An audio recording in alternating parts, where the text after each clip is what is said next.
আর তাদের ব্যাপারটা তো এত স্ট্রং, তারা তো এমন ভাবে তাদের মানে আগ্রাসন লালন করছে যে ওরা যদি পারতো এখন পুরো বাংলাদেশটাকে ওদের মানচিত্রভুক্ত করে ফেলতো। ষড়যন্ত্র কিন্তু এই পর্যন্ত, এটা আমরা বুঝি আর না বুঝি। আর আমরা তো খুব সাম্প্রদায়িক সম্প্রীতির বয়ান দিচ্ছি এখন আর কি। বিগত সময়ে কিছু রাজনীতি হয়েছে জঙ্গিবাদ শব্দটা দিয়ে, জঙ্গিবাদ শব্দ দিয়ে রাজনীতি করা হয়েছে। এটা থাকুক আর না থাকুক, বায়বীয় ভাবে একটা প্রতিষ্ঠা করার চেষ্টা করা হয়েছে, এটা দিয়ে রাজনীতি করা হয়েছে। সবাই সবার স্বার্থে কথাটাকে ব্যবহার করেছে। আসলে এটা একটা বায়বীয় শব্দ ছিল, কোনো অস্তিত্ব নাই। এখন রাজনীতি করা হচ্ছে নতুন করে সংখ্যালঘু শব্দ দিয়ে। 50 বছর স্বাধীনতার 50 বছর ধরে যারা পুরো বাংলাদেশের রাস্তায় ঠিক করতে পারে নাই, তারা কত বড় দুর্নীতিবাজ চিন্তা করে নাই। 50 বছর ধরে একটা দেশকে রাডার বিহীন থাকতে হচ্ছে, স্যাটেলাইট বিহীন থাকতে হচ্ছে, পারমাণবিক কোনো অস্ত্র নাই, নিউক্লিয়ার কোনো মিসাইলস নাই, কোনো জিওপলিটিক্যাল বড় বড় রাষ্ট্রের সাথে অ্যালায়েন্স নাই। পক্ষান্তরে উল্টা কুফার তাগুত মুশরিকদের দাসত্বে আমাদেরকে নিয়ে গেছে। তাহলে 50 বছরের খেয়ানতের লিস্ট করলে মানে এক আসমান থেকে দ্বিতীয় আসমান পর্যন্ত হবে আর কি লিস্টটা। এত খেয়ানত 50-60 বছর হয়ে গেছে।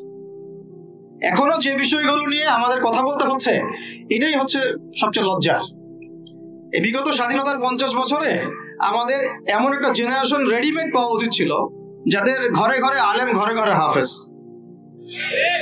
এখন ঘরে ঘরে খুঁজলেও বোম মারলেও আলেম বের হয় না, ঘরে ঘরে খুঁজে ছান মারলে একটা করে হাফেজ বের হয় না, আলেম বের হয় না।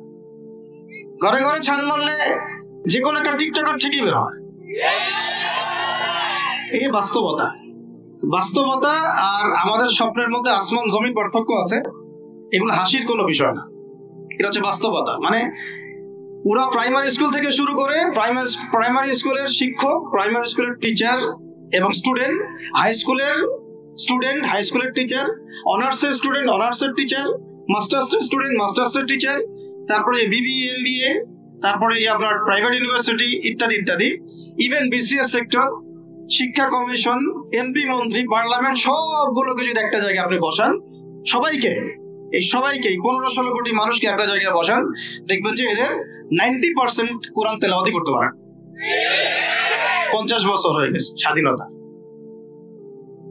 তাহলে কাদেরকে নিয়ে আপনি হিন্দুস্তানকে মোকাবেলা করতে চাচ্ছেন?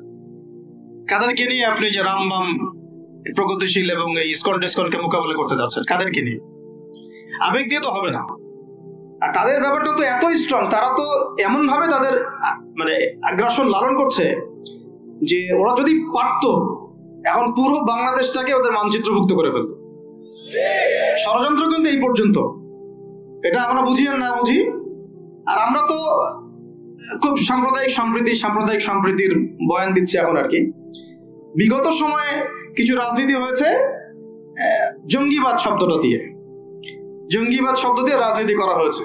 এটা থাকুক আর না থাকুক, বায়বীয় ভাবে একটা প্রতিষ্ঠা করার চেষ্টা করা হয়েছে, এটা দিয়ে রাজনীতি করা হয়েছে। সবাই সবার স্বার্থে কথাটাকে ব্যবহার করেছে। আসলে এটা একটা বায়বীয় শব্দ ছিল, কোনো অস্তিত্ব নাই। এখন রাজনীতি করা হচ্ছে নতুন করে সংখ্যালঘু শব্দ দিয়ে। কি দিয়ে? সংখ্যালঘু। তো সংখ্যালঘু শব্দ দিয়ে যে রাজনীতি করা হয়, তো সংখ্যালঘু যারা, তারা সংখ্যাগুরু কমিউনিটির মধ্যে সাইফুর রহমানকে এভাবে দিনে দুপুরে কুপিয়ে হত্যা করে কিভাবে? আমরা তো সংখ্যাগরিষ্ঠ, তো সংখ্যাগরিষ্ঠ মানুষের মধ্যে একজনকে সংখ্যালঘু একজন হত্যা করে কিভাবে? এর আগে ফরিদপুরে হয়েছে, আমরা তখনও সাম্প্রদায়িক সম্প্রীতির বলি আওড়াইলাম। চট্টগ্রামে হইলো, এখনো সাম্প্রদায়িক সম্প্রীতির বলি আওড়াচ্ছি, ঠিক আছে? এবং আমাদের সবাইকে বোঝানো হচ্ছে যে সবাই শান্ত থাকেন, কেউ কোনো রকমের তুশব্দ করবেন। আচ্ছা, করলাম না, তুশব্দ করলাম না, শান্ত থাকলাম, ধৈর্য ধরলাম, ঠিক আছে।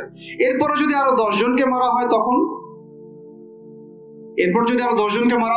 তখন আপনি আমাকে গ্যারান্টি দেন যে মারা হবে না। আপনারা আমাদেরকে গ্যারান্টি দেন যে মারা হবে না। যদি মারা হয় তখন আপনি বলছেন মারা হবে না ইনশাআল্লাহ, ঠিক আছে। যদি মারা হয় তখন, এখন আমি ধৈর্য ধরলাম, এখন আমি সাম্প্রদায়িক সম্প্রীতির কথা বললাম, এখন আমরা চুপ থাকলাম, কেউ এগ্রেসিভ কোনো ভূমিকায় গেলাম না, এবং যাওয়া উচিত না, ঠিক আছে, খালাস। আর আপনি আমাকে গ্যারান্টি দেন এই ঘটনাগুলো আগামীতে ঘটবে না। প্রশাসন গ্যারান্টি দেন, সরকারে যারা আছেন গ্যারান্টি দেন। দিতে পারবেন? যদি দিতে না পারেন কেন পারবেন না? যদি দিতে না পারেন তাহলে গ্যারান্টি কেন দিতে পারবেন না? তার মানে আপনার প্রশাসন ফেল করেছে এখানে। সেই ভাইকে হত্যা করা হয়েছে, সেই ভাইয়ের হত্যাকারী যদি 20 জন 30 জন হয়, প্রশাসনের পক্ষে এটা কোনো বিষয় না 30 জনকে কারাগারে নিয়ে আসা এবং আচ্ছা মতো রিমান্ডে সিদ্ধ ডিম ঢুকানো, কোনো বিষয় না। রিমান্ডে ওলামায়ে কেরামের পা ভেঙে দিতে পারেন, তাহলে এটা কেন পারছেন না? আর আমাদের কিছু সুরসুরি মানহাজের কিছু মানুষ আছে, সুরসুরি আর গিরগিটি মানহাজ, মানে তাগুতের নাম এক্স হইলেও তার পক্ষে, ওয়াই হইলেও তার পক্ষে, জেড হইলেও তারই পক্ষে, সবসময় চোখ একদম সুরসুরি মার্কা ঠান্ডা ঠান্ডা মানহাজ মানুষকে দেওয়া হয় এবং তারা একটু জনপ্রিয়, এই কারণে জনগণ চুপ হয়ে যায়। তাদের একটা স্ট্যাটাস দেখে মানুষ চুপ, আমার তো আকাবির, আমার তো অমুক, আমার স্কলার এই বলছে, আমার শায়েখ এই বলছে, বাস আমি চুপ। আপনি তো নিজের চিন্তাটাকে বিক্রি করে দিয়েছেন মানুষের কাছে, নিজের চিন্তাটাকে আপনি বিক্রি করে দিয়েছেন। তো একজন সেলিব্রিটি স্কলার এসে একটা স্ট্যাটাস দিল যে সবাই শান্ত থাকেন, কেউ কোনো কথা বলবেন না। কেন কথা বলবো না আমি? শান্ত থাকেন বলার আগে আপনার বলা উচিত ছিল যে আমার ভাইকে এভাবে মারা হয়েছে, আমি তীব্র নিন্দা জানাই এবং এর বিচার আমি দাবি করি। তারপরে আপনি বলতে পারতেন আপনারা শান্ত থাকেন, আমরা বিষয়টা ডিল করছি। এই যে ব্রেন ওয়াশ, এই যে আমাদের একটা জজবাকে এভাবে দমন করে দেওয়া হচ্ছে, এর ফলাফল কিন্তু আপনাদেরকে ভোগ করতে হবে। আচ্ছা ঠিক আছে, 10 জন মারা হলো চুপ করে থাকেন, ভালো কথা। আরো 100 জন মারা হলে তখনই কি চুপ করে থাকবেন? যদি একটা জেলার উপর আক্রমণ হয় তখনই কি চুপ করে থাকবেন? আপনারা শয়তান থেকে পালাতে চাচ্ছেন, কিন্তু শয়তান তো আপনাকে ছাড়বে না। আপনি কিছু বলেন আর নাই বলেন, আমি বলছি না এখনই বলেন, আমি বলছি আপনি এই হত্যার উপযুক্ত বিচার আমাদের সামনে নিশ্চিত করেন। জাতির সামনে এই 20-30 জন লোককে হাজির করে প্রকাশ্যে ফাঁসি দিয়ে দেখান যে হ্যাঁ আমরা সাইফুর রহমানের পক্ষে আছি। কিছুই করতে পারেন নাই পর্যন্ত, আপনারা কিছুই করতে পারেন নাই। ফরিদপুরের ঘটনা কিছু করতে পারেন নাই।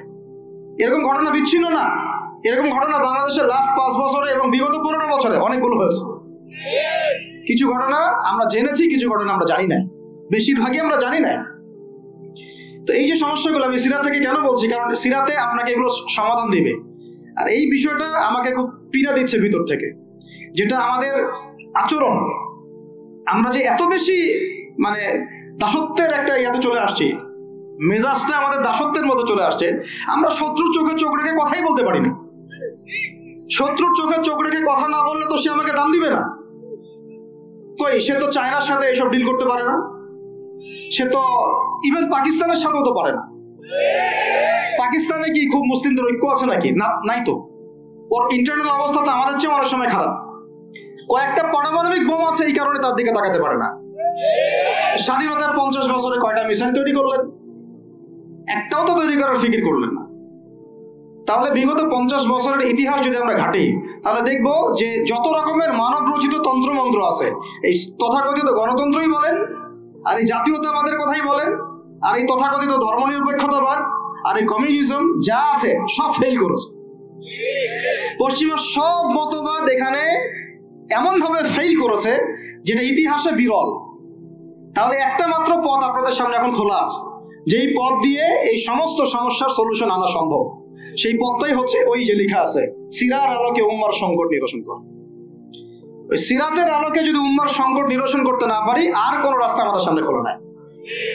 দিন কায়েমের শর্ত 3টা বলেছেন না? 3 নম্বর শর্তটাই হচ্ছে এটা যদি ইবাদত হয়, দিন কায়েম যদি একটা ইবাদত হয়ে থাকে, তাহলে সেই ইবাদত কবুল হবে শুধু একজন ব্যক্তির তরিকায়। কার তরিকায়? মুহাম্মদ রাসূলুল্লাহ সাল্লাল্লাহু আলাইহি ওয়াসাল্লামের তরিকায়। ইবাদত হতে হবে এক আল্লাহর জন্য, হালাল রিজিক থাকতে হবে এবং তরিকা হতে হবে কার? মুহাম্মদ রাসূলুল্লাহ সাল্লাল্লাহু আলাইহি ওয়াসাল্লাম। তো মুহাম্মদ সাল্লাল্লাহু আলাইহি ওয়াসাল্লামের তরিকাই হচ্ছে সিরাত, যেটার মধ্য দিয়ে আমরা দিন কায়েম করব ইনশাআল্লাহ। আর কোনো রাস্তা খোলা নাই। যত তন্ত্রমন্ত্র নিয়ে আসো, যত তন্ত্রমন্ত্র, এখন তো 4টা-5টা আছে, আরো যদি নতুন কোনো তন্ত্রমন্ত্র নিয়ে আসে, তারপরেও এই জাতির মুক্তির কোনো পথ নাই সিরাত ছাড়া। এখন আমাদেরকে আগে সিরাত পড়তে হবে ভাই, সবাইকে আগে সিরাতটা পড়তে হবে। সিরাত পড়লে পরে আপনারা বুঝতে পারবেন যে ইনশাআল্লাহ তাআলা কোন পথে আমাদেরকে হাঁটতে হবে।